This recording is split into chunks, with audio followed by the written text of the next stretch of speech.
That is perfect. Please restart the clock. Thank you. Some is recognized. Some may disagree with that. I want to thank the gentleman from North Carolina for giving me his microphone. Mr. Jarvis, in October of 2011, Occupy protesters descended upon McPherson Square, and they decided to stay.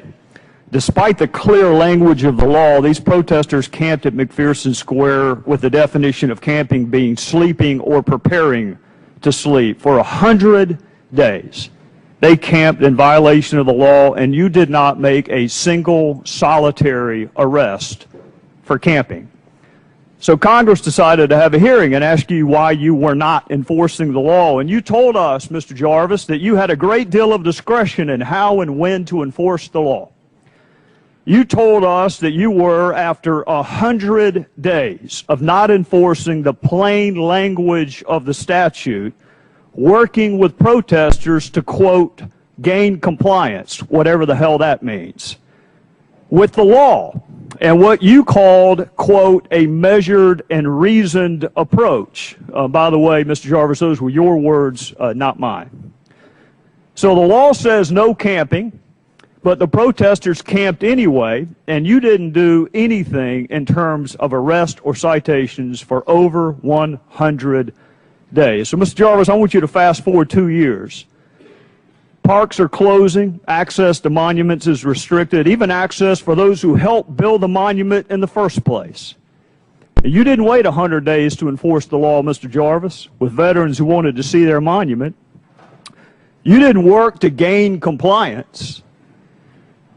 Veterans weren't greeted with a measured and reasoned response, Mr. Jarvis. They were greeted with barricades on the very first day.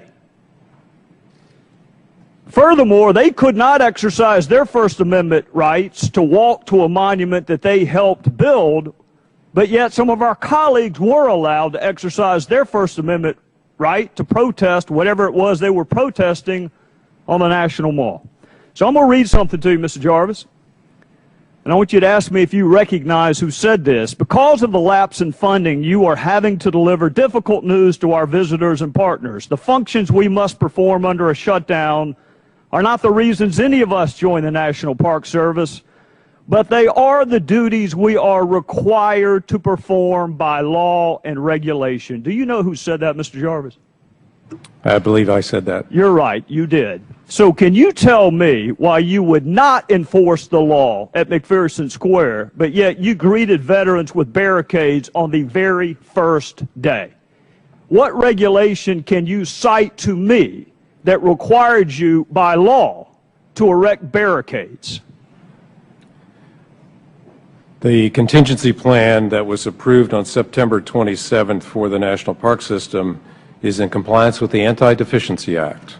I'm looking for a statute, Mr. Jarvis. I am looking for a citation to the Code of Federal Regulation or the U.S. Code for why you erected barricades. We've established you did not enforce the law for 100 days for protesters. Agreed? You agree with me? You did not issue a single citation for camping, right?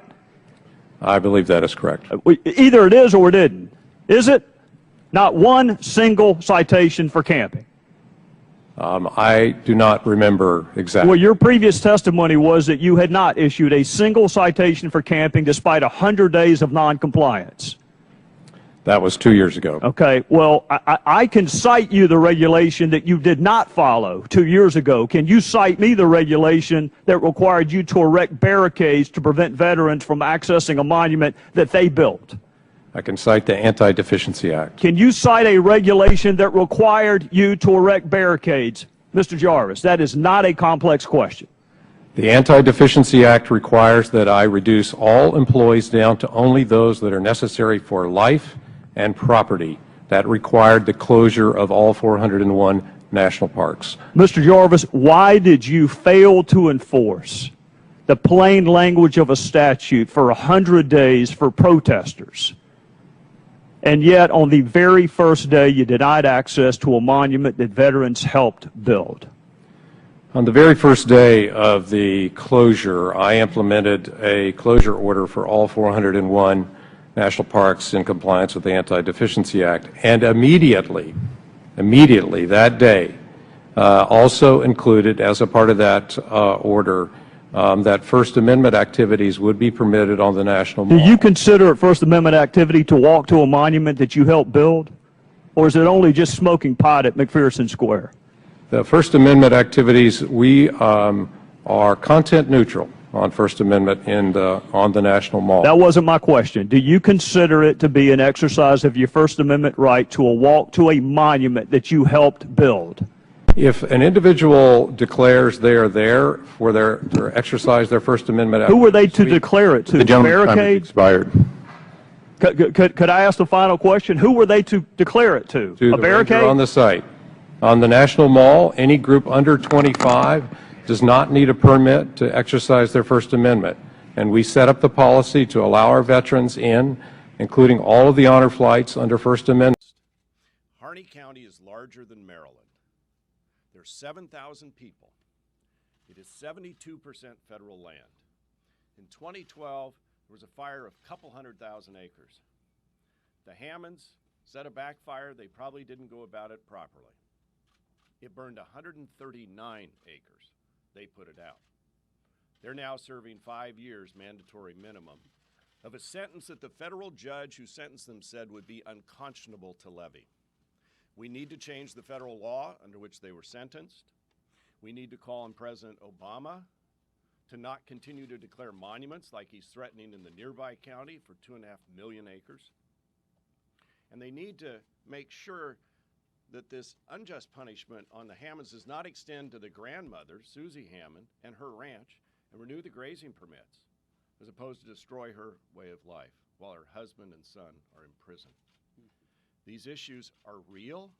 We have tried in the West to convey them to our colleagues, but unless you've been out there and understand, it's hard to do.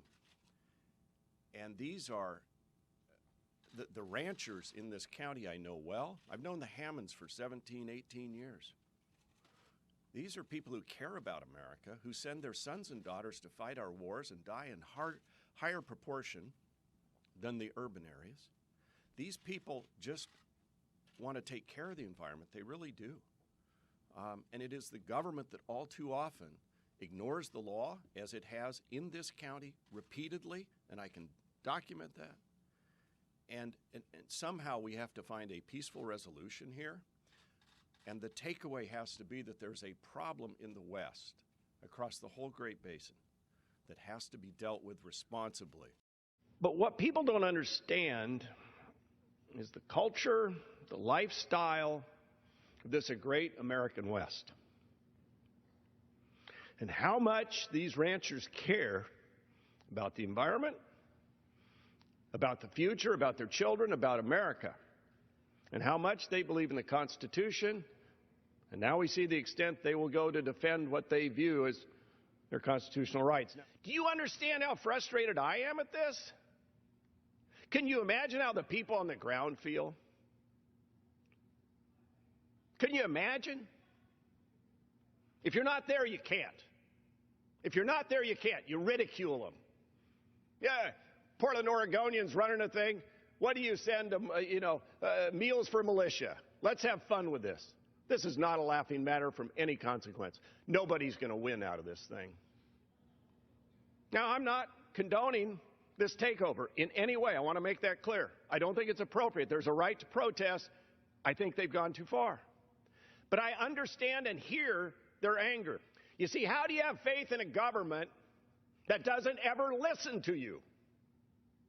How do you have faith in a government that when elected representatives write a law, those charged with the responsibility of implementing it choose to go the other direction and not do so? They're good people. Their sons and daughters by a higher proportion fight in our wars.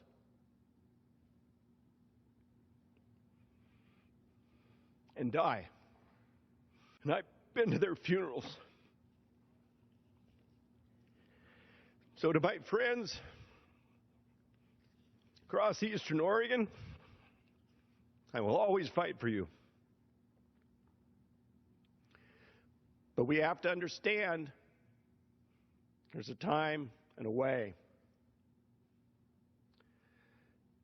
Hopefully the country, through this, understands we have a real problem in America.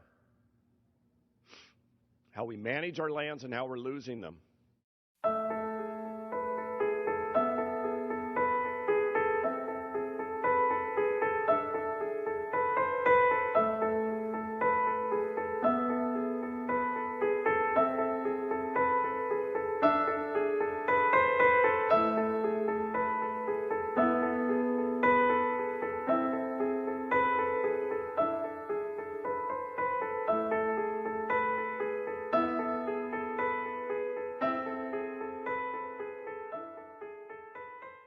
These are pillars in this community. These are big outfits. They're scared of the BLM. We're scared of our government. When did that happen?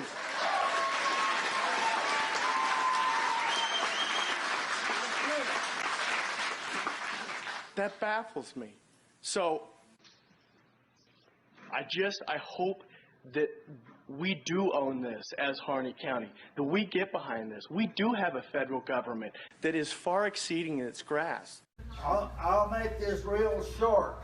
My name is Merlin Root, and I've been here for 70 years. And Dwight Hammond and Steve Hammond are the nicest people that ever walked the foot of this earth. I've rented cabs with them. They've hauled my cattle. They'd do anything for me in a drop of a hat. And they got a rotten deal. And these people down here at the refuge, I just came from there, and I talked to them, and they ain't hurting a damn thing down there. But they brought us all together. They're waking people up. So I think they're going to work this out. They're just making a statement for us to wake us up.